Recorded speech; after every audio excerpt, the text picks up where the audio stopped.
Second and 11, it is a loss of 1. They're on the 9-yard line, are the Panthers. 2 receivers will go over to the left side. Slovis will wait on the snap, takes it. Now fakes the handoff, throw over the middle, tip pass. This one's intercepted. It's going the other way. Keonta Jenkins with the interception, and now Virginia Tech has all the momentum right back to truck back towards the north. Yeah, it was just off the fingertips of the intended receiver, Jaden Bradley. He couldn't quite get it. It was a little overthrown by Caden Slovis. Keonta Jenkins has the awareness to grab it at his shoestrings, pull it into his chest. No doubt, that's an interception for Virginia Tech, their second of the season, and it's all Hokies in the 4-1-2 today. It's the 3rd interception Caden Slovis has thrown this season. He had 5 touchdowns, 2 interceptions heading into today's game. And now Grant Wells and Virginia Tech are taking over at the 25-yard line. It started with the dropped kickoff and then the interception. So Wells has trips over to the right side. Instead, it's going to screen pass to Malachi Thomas. Breaks a tackle, cuts over to around the 19-yard line. And on the stop for the Pitt Panthers is going to be Servassier Dennis. Standing up and over Thomas after the tackle. It's a gain of a few, around 6 yards. It'll be second down and 4 on the 19-yard line. That's a big gain for Virginia Tech on first down, especially running the football. Malachi Thomas changes this offense. Things have been going well since he's gotten into the ball game. It'll be a handoff. This time it's going to be King racing for the end zone. Touchdown, Virginia Tech. Keyshawn King, crown him at 10:45 to go in the second quarter. How about this? Who would have seen this coming, Virginia Tech? The team, hey, Tyler, look at us. Look at us. We're in Pittsburgh, Pennsylvania, gorgeous NFL football stadium, and the crowd is silenced with a run up the gut by Keyshawn King. It's now 15-7. It's an 8-point lead for Virginia Tech. Will Ross trying to knock through his first PAT of the day to put the Hokies up by 2 scores. This PAT is good straight towards the students section, and it is 16-7 Virginia Tech. Here come the Boo Birds as the HOK-IES flags fly in the south end zone. Well, it's been all Virginia Tech here in the second quarter. 10:45 remains in the first half. We're going to take a short break ourselves here on 3304 Sports. Don't go anywhere. A lot of exciting football left to go for the remaining 10:45 of this half and the 30 minutes of the second. We'll be back. You're listening to ACC Football on 3304 Sports. We welcome you back here to Pittsburgh.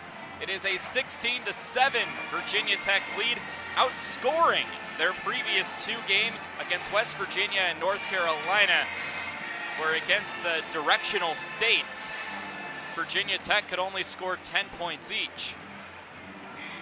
Instead, against Pitt, they've already scored 16 early in the second quarter. What a gorgeous day for football, too. Chilly, sunny, great.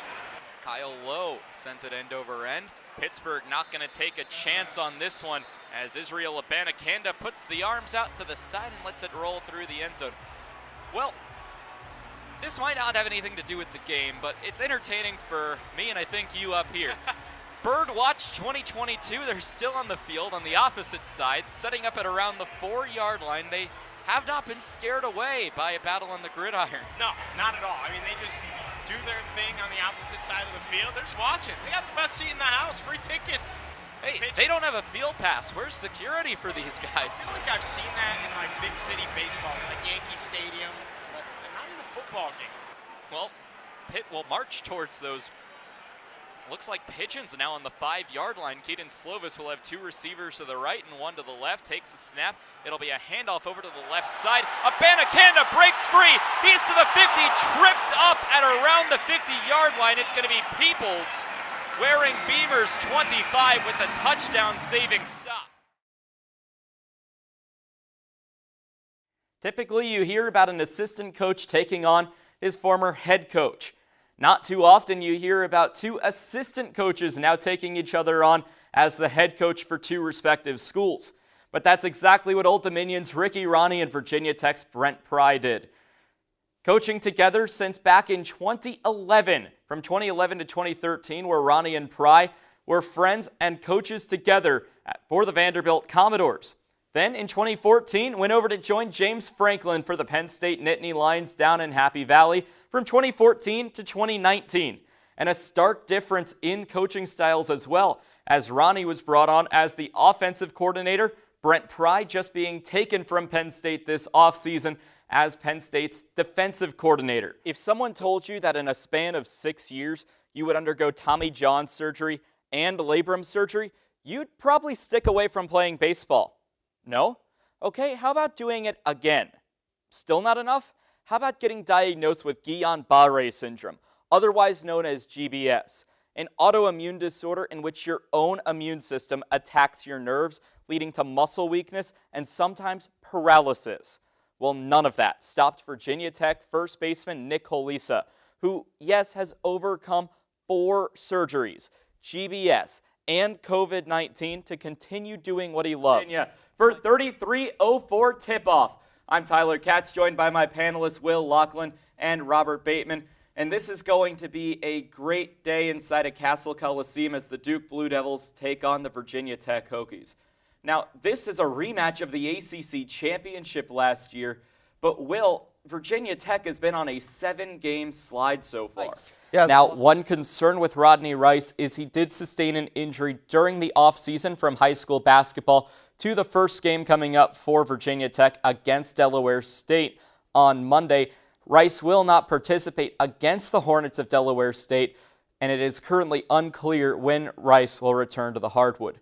Now, all that being said, there are still a lot of important pieces for Virginia Tech coming back onto the floor, including Hunter Couture, Justin Mutz, and Darius Maddox, to name a few. All in all, with a few new pieces and a few key returning veterans, Virginia Tech fans should have a lot to look forward to when the men's basketball team takes the floor. Tip-off goes in favor of the Cavaliers, who are working from right to left towards the north side of Greensboro Coliseum. Play will begin with Armand Franklin moving over to the top of the key for Kihei Clark. He's looking for options, finds Beekman, about to cut inside, bounce pass to Gardner. He's on the right wing, being defended by Galloway. Ball gets touched out of bounds. It stays with UVA with 9 to shoot. An inbound coming in, it will be Beekman taking the inbound pass. 19:36 still on the clock, barely into this game. Gardner takes the pass over to Franklin. A pass to Caffaro, who stuffs it home for the first 2 points. And we're going to get a foul immediately called on Hunter Tyson. It's a big play to open the gates. Caffaro, it was rough going for him yesterday. Got jolted into the starting lineup due to Ben Vanderplat's getting hurt in the practice back on Wednesday. Broke his hand, so he's out for the year. Caffaro filled in. The and one attempt, no good. Rebounded by Hall, and will be dished off to Hunter. Moves over to the right side. Now to the left. Bounce pass goes over to Galloway. Inside pass to find Shefflin. Back outside for 3. Book it for Galloway. 3-2. Clemson in front. 19:10 remaining in the first half, and Kihei Clark takes it up the gut for UVA. Passing the timeline before slowing down. Pass over to Beekman. Bounce pass to Franklin to the right wing. He goes back center. Out to Clark on the corner. Cuts inside. Now looking for other options outside to find Gardner. Make that Franklin. Now over to Beekman. Outside to Franklin. He's on the right wing. Deep 3 for Franklin. No, too short. Fight for the rebound, and it goes for Gardner and the Cavaliers. Pass way back outside for Kihei Clark. Shot clock's back to 15 seconds. A beautiful offensive rebound for the Cavaliers. Back to Beekman. He backs up still inside the arc. Back to Clark for 3. No good, a little too much. Shefflin takes it in for the Tigers. Moving fast is Chase Hunter. Back outside Tyson. Over to Shefflin, top of the key. The handoff will go to Galloway. Back to Shefflin, who puts up a layup off the glass. And Ian Shefflin has all 5 points for the Tigers. It's 5-2. Shefflin's really come on well as of late. Last 2 games, 15.5 points per game. He was 3 for 3 from deep yesterday with 15 points against the Wolfpack. 6 of 8 overall yesterday was Shefflin against the Wolfpack. Clark fires a 3 on the right side. Book it! We're tied at 5s. Just under 18 to play in the first half, and we've had a really good start to this one. Over on the right side, Galloway will send it across to Tyson, now on the left wing. Into the hands of Shefflin. Back to the top for Hall. Handoff will go to Chase Hunter. Back to Hall, inside pass. Out to Galloway. Another pass, Chase Hunter for 3. Can't find it, a little to the left side. Jaden Gardner and the Cavaliers take it the other way. It's Clark who takes it past the timeline on the right wing. Back to the top, guarded by Shefflin. Bounce pass, tipped and stolen away. A nice steal for Galloway. We're going to get a foul called on a fight for the ball. This is going against Jaden Gardner. Never had possession there. The ECU transfer calling for a jump ball. He won't get it. Great play right there to continue to move on the floor by Galloway, so Gardner could never get his mitts on it. It's Gardner's first, team's first. We're tied at 5s at the 17-17 mark. Inbound pass goes to Chase Hunter, who takes it past the timeline. Pass over to Galloway, left side, over to Shefflin. Into the hands of Hunter Tyson, right wing, he centers. Tyson on the right side, fires a 3, yes! Hunter Tyson for 3, 8-5, and that's 2 3-pointers for the Tigers. Here with starting pitcher at today's game, Blake Benson. Blake, 10 strikeouts tonight, 8 innings pitched. Just what was the feeling like going out there each inning, knowing that you've been dominating the inning before? I was just told to pump the strike zone. I mean, I had 110 pitches to work with, and I was like, man, I just got to do it.